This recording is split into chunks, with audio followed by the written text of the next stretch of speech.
Welcome to Treysta in Conversation With. Listen in as one of our team is joined by a member of our community to chat about their professional, personal and financial life, including a key money moment. Here's today's episode.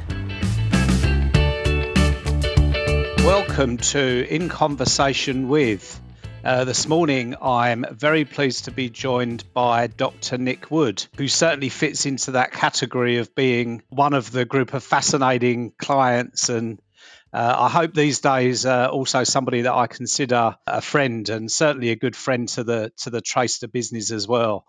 So I would introduce Nick by essentially saying he exists in a space which is on everybody's lips at the moment, really, around climate change, the environment in general, and Nick consults with a lot of very large companies in Australia around a whole variety of things, which I'll let him go into a little more detail in a moment. But Nick is Director of Climate Policy Research, which is his company, and via that company, he runs various consultative contracts, one particularly with Energetics, who are a leader in energy consulting around climate transition in Australia. So Nick, welcome. Thank you for giving up your time so graciously today, as you have done previously for us, and we're always very grateful. You're going to do a much better job than me of explaining your world. So without further ado, maybe we'll start with that. Hi, Mark. Thank you. It's just lovely to have this conversation. Where do we start this? Climate change is obviously a very big topic and engaging an awful lot of the world, the energy of the sort of chattering classes in the world right now. I kind of started my own personal journey on this really at university because I was doing, hard sciences, physics and chemistry, and I was also involved in various sort of research projects, particularly around sort of atmospheric pollution and various other things. It all really comes down to observing how the economic development, particularly energy aspects of that, start to impact our climate and our environment. And climate change is, as it emerged over the last 20 to 30 years, is the biggest one of those and the most strategic sort of issue we've got to deal with at present. That's the background to it. It's a fascinating space, but appreciate it comes with an awful lot of baggage. Yeah, absolutely. I mean, every way you turn, particularly there have been some further advances, of course, with the recent climate change gathering and further targets that have been imposed. And of course, now companies have to shuffle off and work out how they're going to try and, help countries meet those targets. And sourcing alternative energies or offsetting their carbon footprint, of course, is the challenge for just about every significant business around the world at the moment, isn't it? Yeah, and it's an enormous challenge. I mean, if you just look at the way our energy technology works, essentially, it's still mostly fossil fuel based, and climate change means no more fossil fuels past 2050, and that's an incredible transition in the next 30 years. We're talking about the diversion of trillions of dollars of investment into achieve that. So that is on par with some of the biggest undertakings that that civil society's ever had to deal with. It's an enormous challenge. Yeah, absolutely. And it's a challenge that ultimately will touch everybody around the planet in just the same way as the pandemic has. It's really a human challenge, isn't it? And it's not the preserve of a particular group or a particular country. No, it's a social problem, and one of the straight into sort of climate politics is one of the things is who pays and when and how, and there's you can argue that, and it is argued almost in every direction you can possibly think of. The end point is there's a common objective. How you get there, it's doable. Technology-wise, it's doable. Financially-wise, it's doable. There will be winners and losers. It's a political problem and it needs to be solved. Yeah, absolutely. And a real hot potato, particularly in Australia, which we won't get into. But clearly the political parties here are having to really juggle the way that they approach this situation. And, unlike many parts of Europe, which are sort of well down this path, and politically probably they don't have a huge amount of resistance to climate change policy, but not quite the case in Australia as yet. Not yet. We're hoping. We're hopeful. We'll get there. So, Nick, tell us about this journey that you've had. Well, from wherever you choose. I mean, a schoolboy running around Yorkshire in his shorts, freezing, or wherever, all the way through to the creation of your business. Okay, yeah, it's. I mean, hopefully your listeners will find it interesting. So, I kind of grew up in a very sort of science world. So, my parents, my mother's a doctor, my father's a tropical botanist. So our first 10 years were spent on research stations and universities in East Africa or the Caribbean or the Seychelles. So I was exposed very early on to the kind of role and purpose of science and how it regards the environment.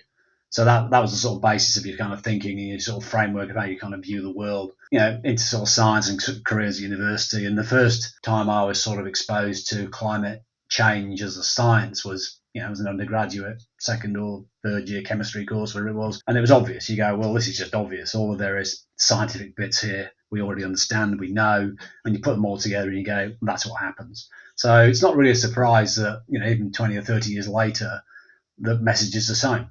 Climate change is impacting the Earth system and things are getting hotter. And that we've known that for decades, literally decades, most of my career, basically.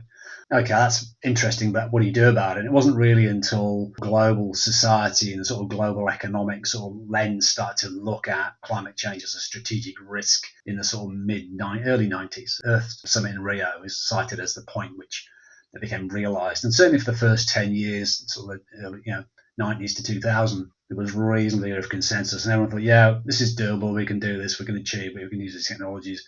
But our understanding of sort of climate change was pretty limited at that point. We still thought it was like 100 years away. I think as we got into the sort of the early sort of 21st century, there was need to act far faster, and that's when the sort of various different political divides started to appear, and the breakdown of consensus and the sort of the fossil fuel industry versus the environment world. And so we really struggled. We spent 10, 20 years really struggling. And I didn't really get involved in climate change as a profession until that struggle started. And the reason I sort of got involved at that point was, this is interesting. This is where essentially we're at this point of collision, or this point where the human society has a difficult problem to wrestle with, and how is it going to do it? And it's obviously apparent at that point it was also a financial problem. So some of the first work I did around the sort of 2000, 2001 on climate change was actually with very big investment banks who were going, how do we do this? What does this actually mean? So the sort of the Enron of its day, Enron no longer exists as a company, but Enron back in 2000 was actually quite instrumental in trying to engage one of the first big sort of proper kind of a sort of investment bank type thinkers engaging in climate change. And that's how I got involved with it. So it's a fascinating journey, but it's always been about the financial impact of and consequences of. I've always thought through the financial terms rather than purely environmental science terms. And that's still a very deep, live conversation today. In fact, deeper and liver probably in the last year than it's been for 20 years in my experience. It's fascinating stuff, but it's very interesting. Yeah, indeed. And Nick, I once recall having dinner with you down in Melbourne, and I was very awkwardly trying to explain quantum physics and was doing a terrible job and waffling on. You took a coin out of your pocket, took over the conversation, and demonstrated the principle of quantum physics in about 15 seconds and did a terrific job. So on the basis of you being able to convert things to ordinary language, what are the touch points that maybe Australians that are living and thinking about themselves, their children, their grandchildren, do you see climate change starting to impact people's lives? And if you do in that relatively short period of time, where do you see those touch points? What can Australians expect climate change to mean to them in the next 50 years? I think that falls into three areas or three buckets. I think the first one is, let's just talk about the physical impacts of a changing climate that are already locked into the Earth system. So the Earth system's got a huge inertia. It takes decades for it to respond to various drivers. So the climate driver has been acting on the Earth system for at least 50 years, and we're now basically seeing the consequences of that. And that manifests itself in the key features are very odd seasonal weather, very, very heavy rainfall, and obviously things like extreme bushfires and other things, all of which have a kind of climate fingerprint in them. So essentially, the next 20 years, regardless of what we do with the fossil fuels, we're going to experience this changing climate. Now, the important point there is, for most of human history, we've been in a stationary climate. It made weather and climate different. We've been in a stationary climate. What we've done now is introduce non-stationarity. We are changing it. And that introduces a vast amount of uncertainty into the world that we don't know how to deal with. all of our historical actuarial models essentially to go, well, we don't know what's going to happen. So the sort of 20-year forward level of uncertainty from 20 years forward is a significant problem to deal with. We just don't know how to deal with it. So that's the first thing. We've introduced uncertainty into a world, and that's going to be consequences. The next one is really around, if we don't want to have the worst consequences, how do we change essentially the economy to avoid those? And that's massive. That's big infrastructure. That essentially changes everything in all sorts of ways, cities, people, occupations, everything changes.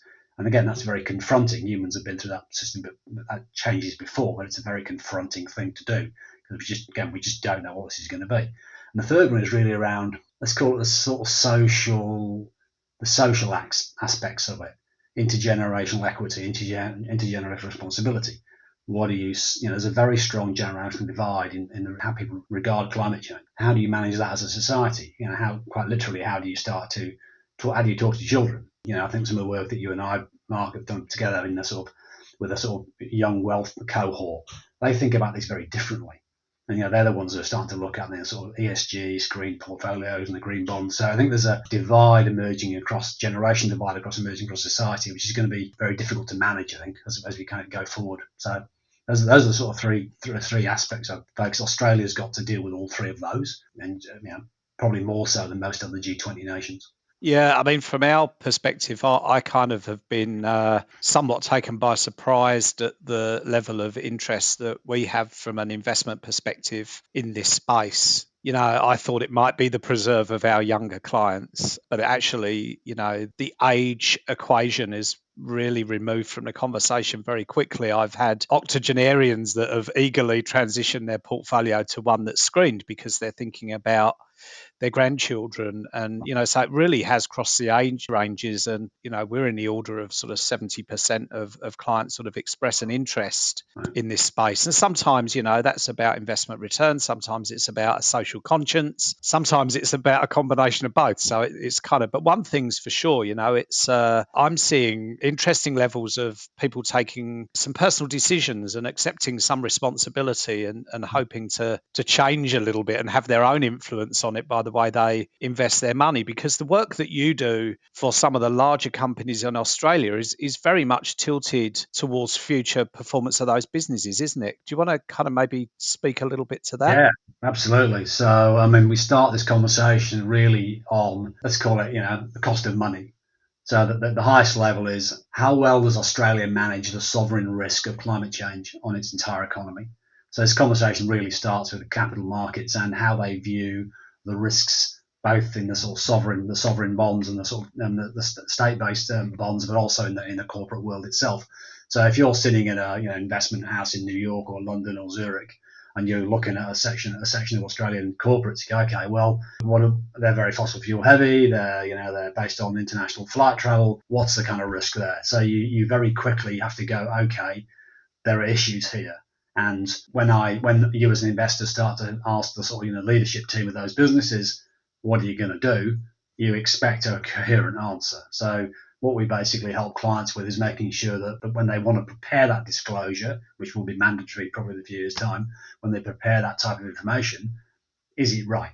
Does it make sense? Do they understand the types of technology options they've got? Do they understand the way in which the capital markets players may be able to scrutinise, the location or the asset for physical climate impacts? So the complexity of that disclosure and intelligence has just exploded on us in the last couple of years. And that's the day job, is managing that kind of the chaos of the information, the capacity building in individual companies, right up to its kind of, when I work with the CSIRO, the National Science Agency, what does that mean at a strategic sovereign risk level for Australia? What's Australia's sovereign risk number when it comes to climate change? And I think it's a fascinating space, but it's a long way to go yet. Well, yeah, and of course it has a direct impact on Australians, because what we're talking about here is the level of foreign investment coming into Australia. And ultimately, if other sovereigns don't like what they see from a climate risk management perspective in Australia, then that starts to impact the amount of investment dollars that flow into this country. Yeah, and the recent climate analysis done by the federal government to support its, Australia's sort of message to the COP26 in Glasgow,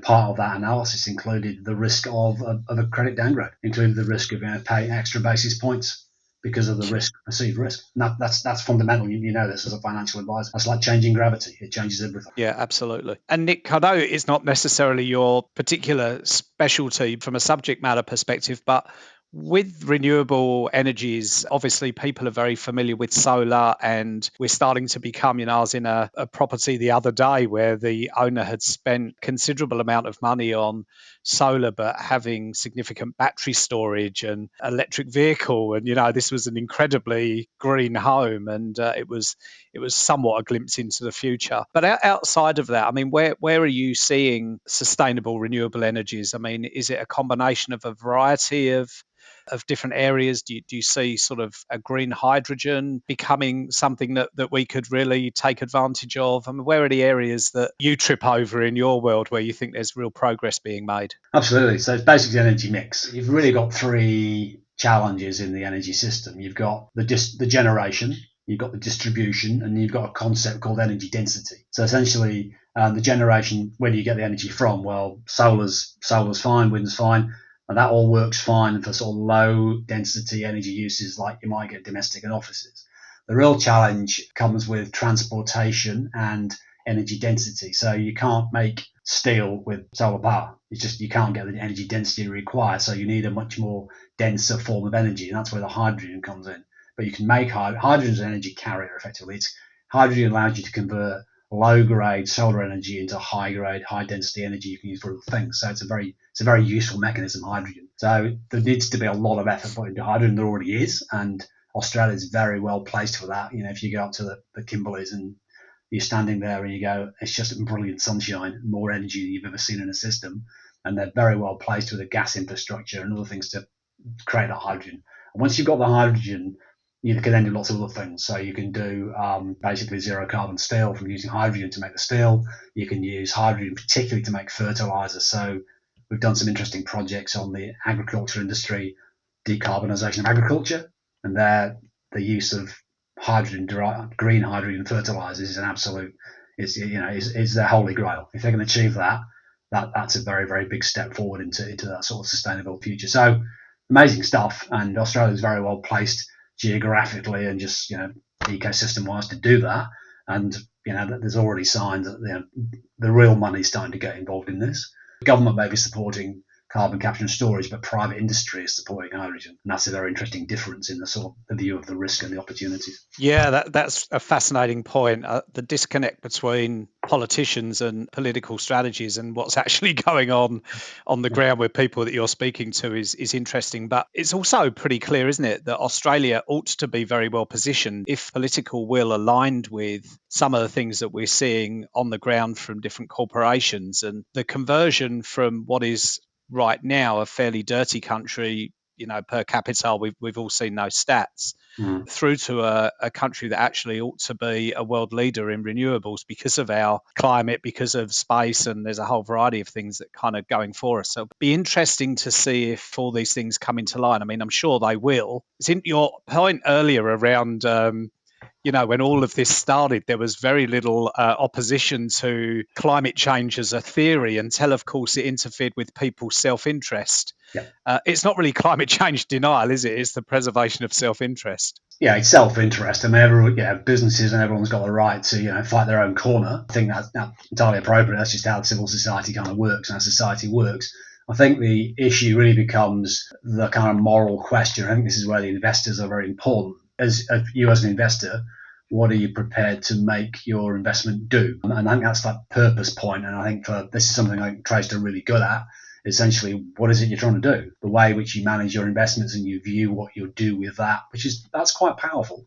Money is a powerful thing. What do you want to do with it? And that becomes almost a moral question. I think disconnecting the effect of investment from the sort of purpose of investment has been a rather dangerous thing. Yeah, definitely a challenge for us is always connecting the dots of what does a client want to. Generating wealth is one thing. What's that generation of wealth for? What are the objectives at the other end of it? Are often things actually that a lot of people haven't even thought through, which is kind of fascinating in and of itself. But one thing that, responsible investing is driving, that I've found, is it's driving engagement. It's bringing people closer to their investments, and they're thinking a little bit more and being a little bit more involved in the conversation, which from my perspective is fantastic. And, there's that lovely phrase that it generates conversational alpha. And I think that can't be missed. If you create an interest, people become more engaged, and that usually lands up with a positive result. We'll kind of maybe touch on that a little while later. Nick, you also very, very briefly mentioned sort of the carbon industry and carbon credits. The market in Australia are probably lagging other parts of the world where trading is kind of starting. You're seeing momentum in Australia to kind of get that up and running, where investors might even be able to participate in that market? Yeah, but I'd be very cautious about that. So if you look at the emissions trading type frameworks that work well, they're essentially, large scale, high liquidity, large diversity of sort of demand and supply profiles, and also fully accounted. So the European emissions trading scheme is basically a fully accounted system where the credits and the deficits all add up. The Australians type what's called the Australian emissions trading scheme, not the emissions trading scheme, the carbon credits. They come from a different type of policy space, essentially one of offsetting, and those are not really fully accounted in the Australian scheme. So they're different. They work in the sort of voluntary world and the sort of carbon neutrality and those type of things, but they are quite a different tool, the type of economic instrument what you might see in Europe. And I think it's important that investors don't just look at, the forward price curve and go, I want some of that. You kind of really need to understand what they are, how they work, how they don't work, and also the level of acceptability, because, not all carbon permits are equal, and there are some types of carbon permits that the Europeans won't accept. Simple as that. You don't have a fully fungible currency. So it's a tricky space, and we often have to say to clients, be very careful what you think you're doing, and also be very careful as in what you think where this is going to be in 20 years time, because a lot of the nature-based offsets, you can only do that once. You can only grow a forest once. You can only improve soil carbon in a land source once. So if you do it now, you're not going to have that option in the future. And I don't think people have really explored the full optionality, the price optionality forward of that. I think we're close to somebody having a go at it, but right now I haven't seen that, let's call it the fully internally self-consistent view of what that looks like. And that's why I say to an investor, be very careful. This is not what you think it is. Excellent words. That non-fungible assets, of course, often cited at things like cryptocurrencies. You can kind of see the commonality between the two asset classes there. So sage words, Nick. And it's a space that we get asked about. We certainly keep our eye on things, of course, as you would expect us to. And, I kind of rather love the luxury of having you around to have some sanity checks on these things. You're always such a great sounding board with this stuff.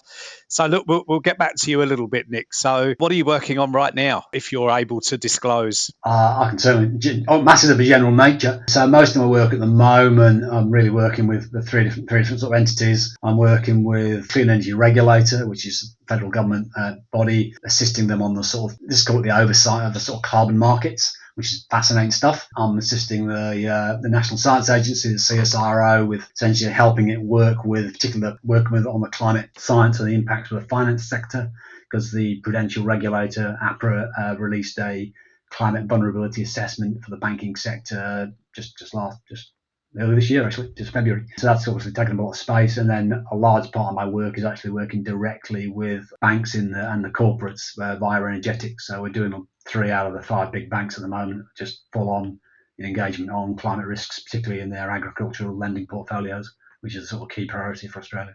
So again, fascinating stuff, very busy. It's a very, very steep learning curve.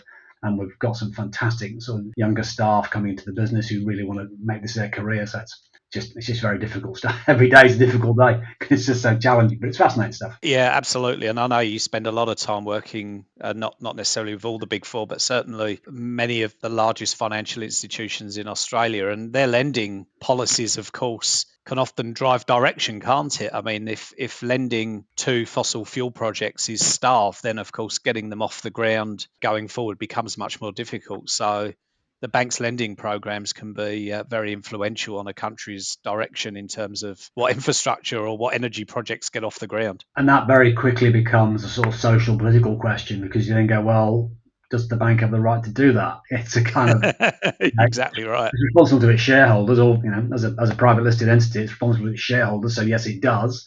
But when you're the size of some of the Australian banks, there is a wider social dimension to what you do, and I think that's an argument that has not yet been played out fully. I think that when the banks decide they're really not going to continue funding for a current entity, and that's going to create job losses, I think that's the point at which there's going to be some hard questions asked, but they have to be asked. We just haven't quite crossed that Rubicon yet. Yeah, but I mean, like any big corporate, of course, the banks have to remain attractive to investment via shareholder level. And of course, when we get people like Larry Fink come out at BlackRock and start to say that, as often huge shareholders of financial institutions via BlackRock as an investment vehicle through its ETFs and various other mechanisms, they have always been passive when it comes to voting. But Fink signalled that is likely not to be the case going forward, and that they will potentially take socially responsible positions when they're voting as a shareholder on some of these, which means that, to some extent, banks may have to be somewhat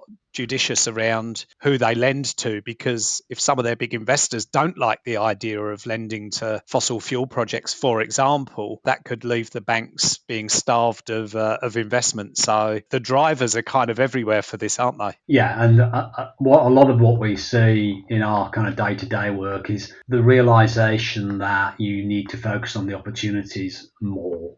So a lot of the discussion currently is climate risk, but it's actually the opportunities, and that's where this is in the public domain. The work that we did for the Commonwealth Bank in 2019 in agriculture, a lot of our effort was actually working out what was the plus side.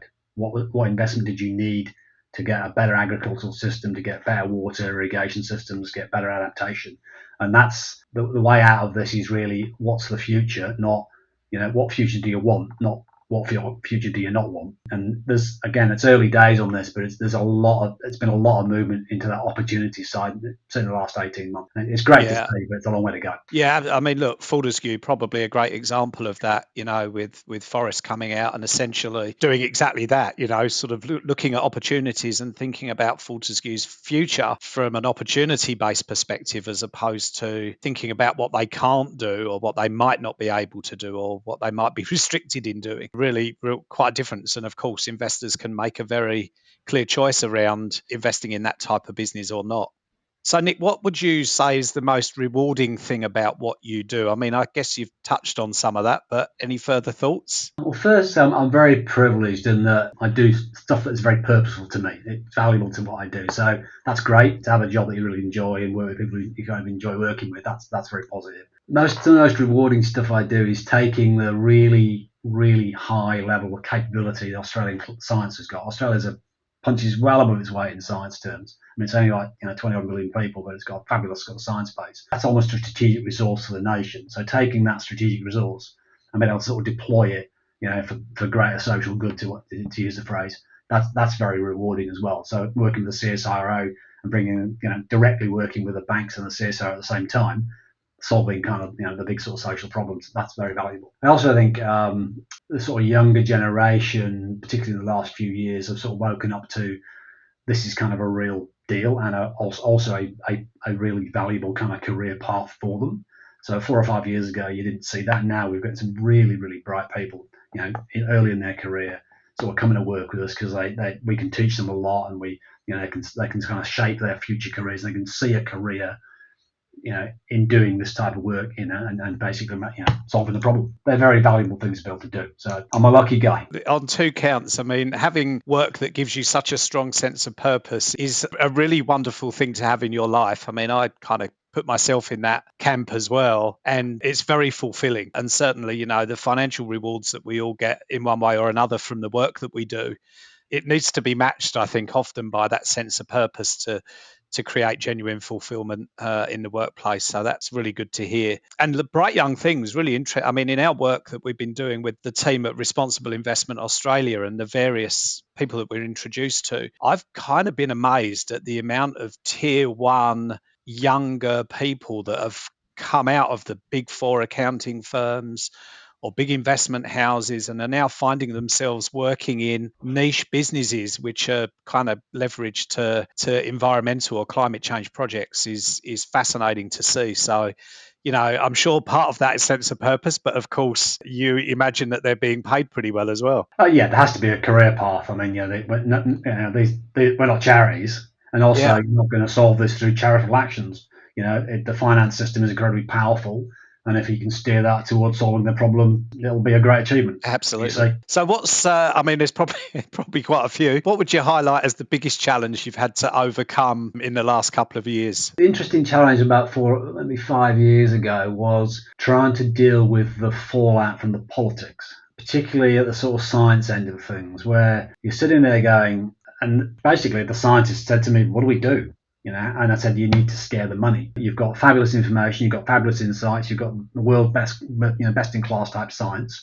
We need to get in front of the longer term investors, people who've got long term skin in the game, and go, this is your future, and it's not a future you want. So scaring the money was a challenge. That was a strategy we evolved 5 years ago. With the science community go, we're going to scare the money, and we've succeeded in scaring the money, but it was not an easy thing to do. But basically, you look for allies, you look for the legal profession, look for the investors, you look for the investor analyst groups. You go, okay, you're all going to be the people dealing with this mess. So we've actually got a common interest to start to drive the awareness of these risks and awareness of the solutions into the day-to-day language of what you do. And it's worked really well. I think not too well, but the next challenge is really dealing with the chaos that follows that. We've succeeded in scaring the money. It's all now, everyone's stampeding towards ESG green funds and all that sort of stuff.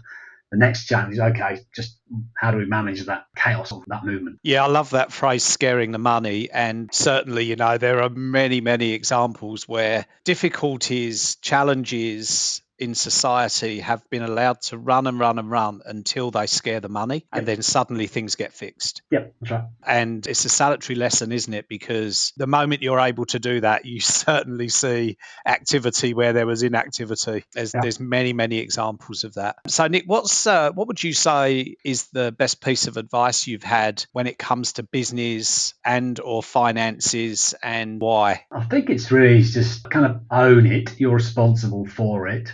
And have a long-term strategy. I think that's something you definitely reinforce with this. There's no point in kind of reacting to every event and every kind of noise and every sort of flashbang that happens. You need to know what it is you're trying to achieve, and you need to then stick to that strategy. And that's the best sort of advice I can basically take. And that's work. It's not a 1 day, 1 week, 1 year issue. It's a lifetime issue. Stick to the strategy, I think. Great. Now, look, I know, of course, your lovely wife, Sophie, very well. I won't allow you to say that the best decision you ever made was to marry Sophie.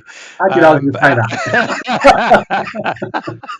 Outside of that, what would you say is one of the best decisions you've ever made? I'm in Australia because in 2007, late 2007, after Kevin Rudd got elected, I got an email from the Prime Minister and Cabinet Office to my place I was working in the UK. Went to a different Nick Wood in the company, and he sent it to me and go, why am I getting emails from the Australian Prime Minister? It's like an episode of The Simpsons. I said, I don't know. I'm an expert on emissions trading and all that sort of stuff, so they've got my name out of some database. And then 2 weeks later, it's cold, miserable, dark Manchester, freezing cold day in December, and we're both having quite a hard time at work, and the GFC, you can just feel the GFC starting to kind of happen. Sophie said, I really don't want to live in Britain anymore. And I said, strange you should say that. I got an email from the Australian Prime Minister. Said, let's go to Australia then.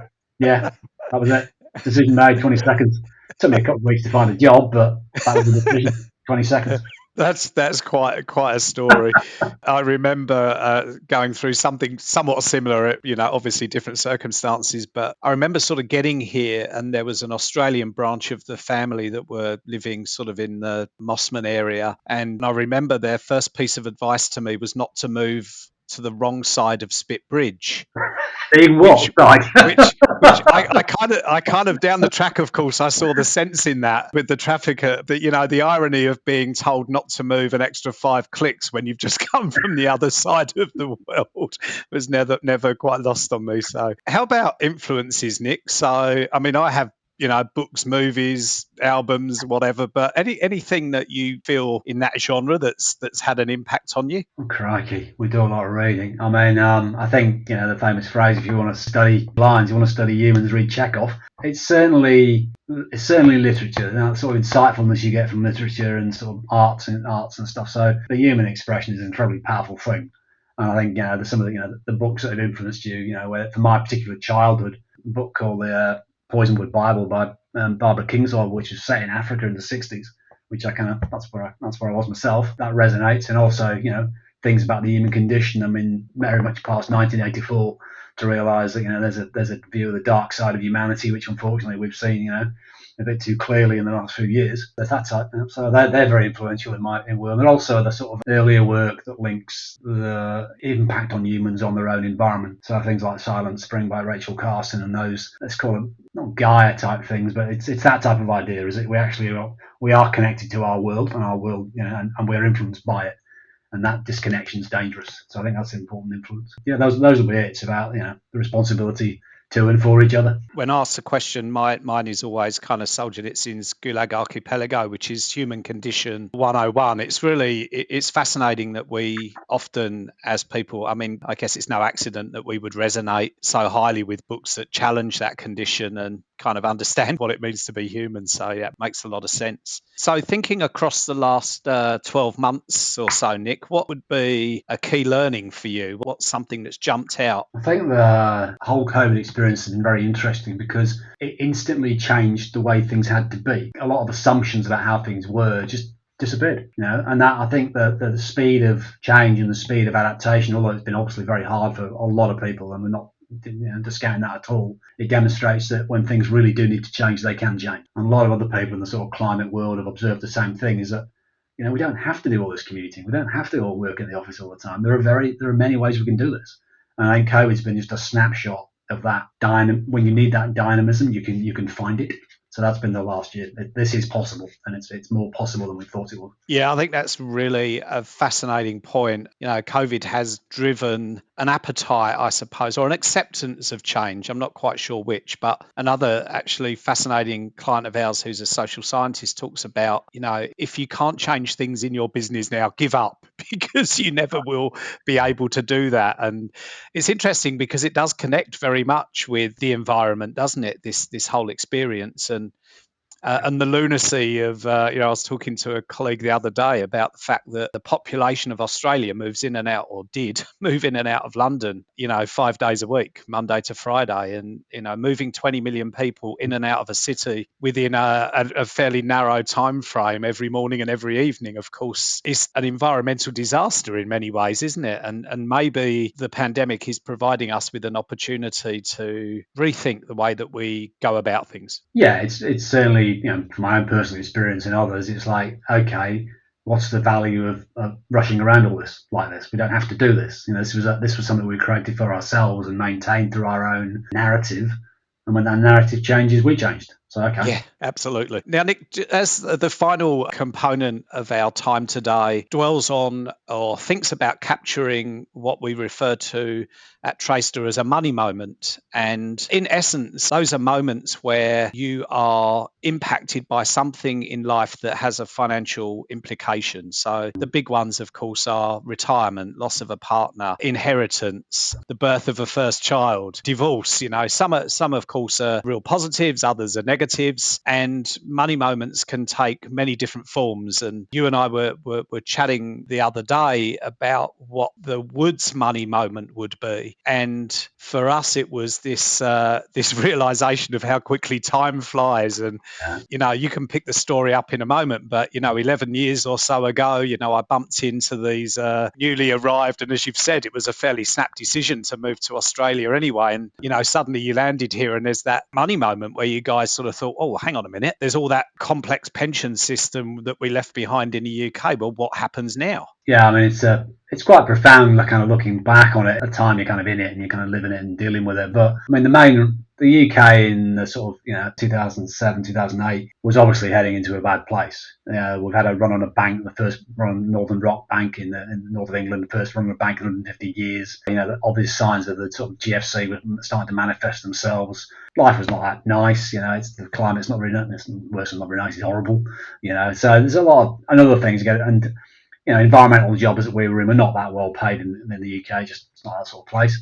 And so we were facing quite a bleak long-term future, sort of financial reviews, the pensions. We'd started our careers in the time when the pensions were non-transferable. So we both got 2 or 3, pointless amounts of money stuck in, university superannuation funds and stuff, which are non-transferable.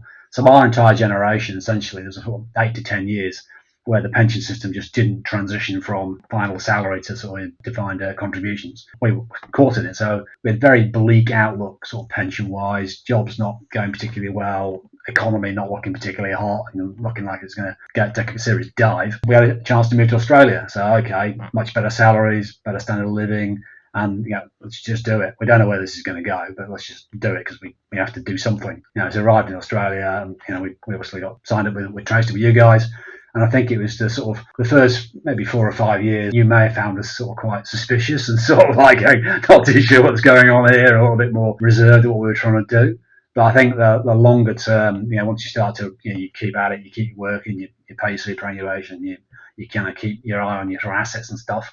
And, with professional help and with professional guidance, and, you get through it. So it's been quite a profound realization maybe 2 years ago that we were going to be okay. So, the stress of not thinking you're going to be able to afford a sort of reasonable retirement is stressful over the long term.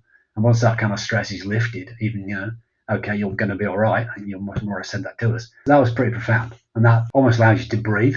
It's like somebody taking a weight off your shoulders. You can start to breathe and sort of mentally breathe. And that's proved very beneficial. So, we are in a position now where, if we wanted to, one of us could retire if we need to. That's a conversation, That's a very privileged and fortunate position to be in. We got there because of the decision we made and the advice we got and sticking to the strategy. So it's a big deal. You want security, you want financial security in your older age. Oh, look, I was thinking, Nick, the last decade has meant with you guys is an absolute demonstration to me that every party has to be committed and be doing the right things to get a genuinely good outcome. So I don't think you can be a great advisor without a great client, and vice versa. If you get the magic happen where you get great clients that are out there doing the right things, and you get good advisor in that loop, collectively what you can produce is incredibly strong. And you can do that, 10 years is a long time, but it's not a lifetime. It was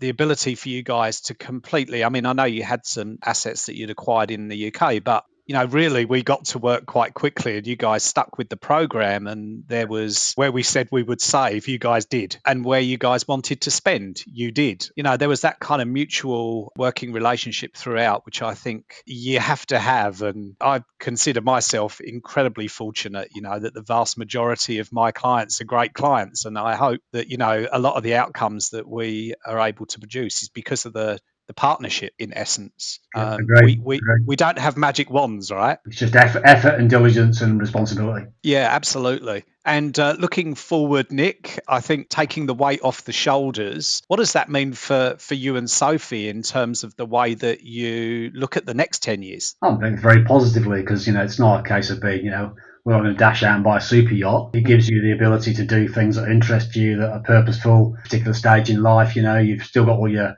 mental faculties, mostly just, you're still reasonably fit and healthy. You can go and do stuff. Yeah. So I think really, what do you want to do? And I think that choice, that famous expression of existentialism, time, choice, and meaningfulness. You've only got a limited amount of time, and choose what you do to it, make sure it's meaningful. And that's a very, really privileged position to be in.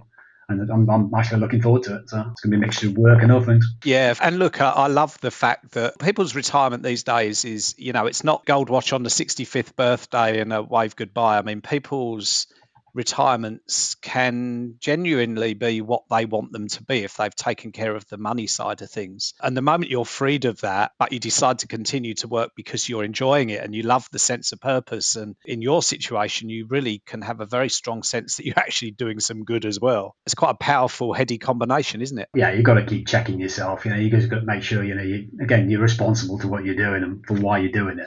And again, that's just very privileged to be here. And it's, I'm looking forward to it. Yeah, absolutely. And look, now you and I have just bought off-roaders, and We have.